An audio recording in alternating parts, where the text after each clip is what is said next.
정부를 다운로드 mau.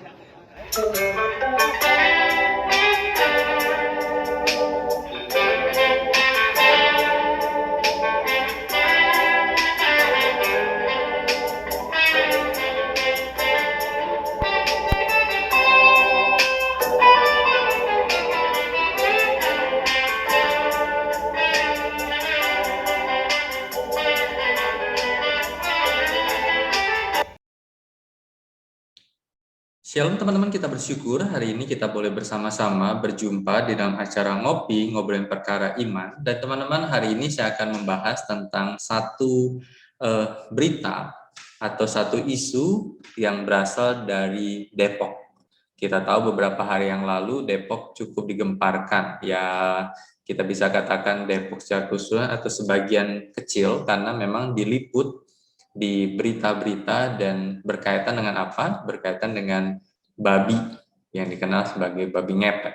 Jadi diberitakan bahwa ada seekor babi yang didapat oleh warga dan diduga babi ini adalah babi ngepet. Jadi kalau kita bicara tentang babi ngepet di Indonesia, rasanya isu babi ngepet itu selalu ada di benak seseorang atau di benak masyarakat. Kenapa? Karena identik babi ngepet bicara tentang ada orang yang melakukan pesugihan atau mencari kekayaan dengan cara yang tidak benar, yaitu dengan dia mencuri dari uang orang lain, di rumah orang lain, dengan dia berubah menjadi seekor binatang. Dan kaitan ini adalah babi, sehingga disebut sebagai babi ngepet, seperti itu ya. Dan ada di rumah orang itu, ada penjaga yang menjaga lilin supaya tidak mati. Jadi tetap dijaga sehingga ketika orang itu mencuri uang dan kemudian dia kembali dan mendapatkan uang dan dia berubah lagi jadi manusia. Dan di benak masyarakat, konsep babi ngepet ini sudah sangat mengena. Jadi itu yang seringkali dikenal. Sehingga di Depok beberapa hari yang lalu maka didapati seekor babi dan diduga babi itu adalah babi ngepet. Dan jadi menarik adalah seorang ibu berkata bahwa dia tahu bahwa babi ngepet ini siapa pelakunya atau babi ngepet ini menunjuk pada siapa. Sehingga ibu itu berkata itu menunjuk pada tetangganya yang selama ini tetangganya itu tidak bekerja. Dia di rumah aja tapi dia menjadi kaya. Sehingga ibu ini punya konsep, punya keyakinan bahwa tetangganya itu yang adalah menjelma menjadi babi ngepet, dan babi ngepet yang ditemukan itu adalah tetangganya. Kita akan saksikan video ini. Kemarin saya udah pantau Pak, orang ini. Ini dia berumah tangga, dia nganggur tapi uangnya banyak. Ini dia berumah tangga, dia nganggur tapi uangnya banyak. Saya udah lewat rumahnya, udah saya lempar sesuatu ke tempat rumah biar ketahuan. Tetapi kemudian polisi tidak tinggal diam. Babi ngepet ini akhirnya ditangkap dan dibunuh dan dikuburkan. Tetapi polisi tidak tinggal diam sehingga polisi melakukan investigasi dan kemudian polisi menemukan bahwa ternyata babi yang dibunuh itu atau yang dipotong itu benar-benar babi, bukan babi ngepet. Sehingga polisi menemukan ada seorang pelaku yang coba menyebarkan hoax tentang hal itu. Nah, kita sebut saja pelaku itu dengan inisial AI, seperti itu ya. Dia adalah seorang tokoh agama di Depok, yaitu di daerah Bedahan, Sawangan, dan dia adalah seorang tokoh agama yang berinisial AI. Dan kenapa dia menyebarkan itu? Jadi menarik adalah dia memesan babi itu dari online dengan harga 900 dengan ongkos kirim sekitar 200. Jadi kurang lebih ada sekitar 1 juta lebih. Dia rela keluarkan itu.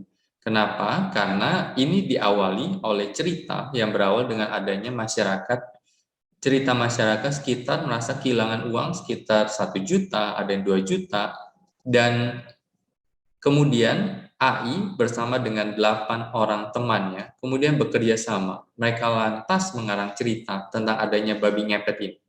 Jadi tersangka ini bekerja sama dengan 8 orang dan mengarang cerita itu seakan-akan babi ngepet itu benar-benar ada.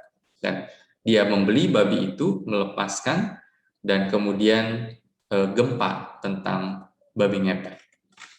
Jadi menarik, kenapa AI ini melakukan tindakan itu.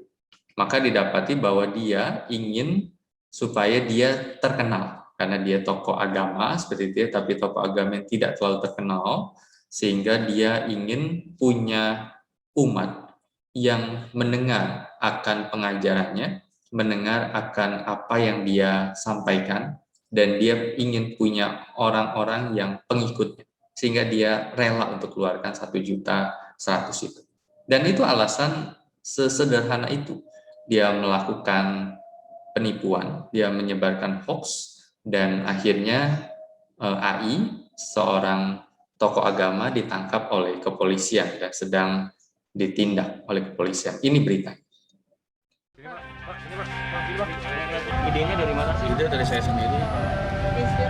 Inspirasinya awal kita ingin selesai saja, tetapi karena banyak ini jadi viral, yang anggapan kita itu menjadi sebuah ketenaran gitu, tapi tidak ada untungnya buat saya, tidak ada sama sekali. Iya. Teman-teman, ketika kita melihat akan hal ini, maka ketenaran, ingin cepat secara instan, ingin sukses secara instan, ingin digemari secara instan, ingin memiliki sebuah pengikut yang banyak secara instan. Maka semua orang mengidolakan itu. Semua orang ingin cepat kaya misalkan. Semua orang ingin cepat sukses misalkan. Semua orang ingin cepat mendapatkan hasil apa yang dia keluarkan sedikit tetapi hasil besar. Ketika kita melihat akan hal ini, maka saya teringat tentang beberapa ayat Alkitab. Ketika dikatakan bahwa popularitas, menjadi populer, itu bagian dari keangkuhan hidup yang ditulis oleh 1 Yohanes 2 ayat yang ke-16. Kemudian kalau kita melihat bahwa guru-guru palsu pun selalu populer di kalangan orang-orang yang gatal telinganya, senang mendengar hal-hal yang mengenakan telinga. Jadi kalau kita melihat akan hal ini, maka semua orang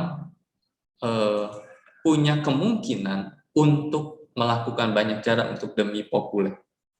Tetapi sebagai anak-anak Tuhan kita dipanggil bahwa setiap orang itu di dalam ketika bicara tentang harta, ketika bicara tentang kedudukan, ketika bicara tentang popularitas, maka semua itu tidak lepas daripada berkat Tuhan untuk setiap kita.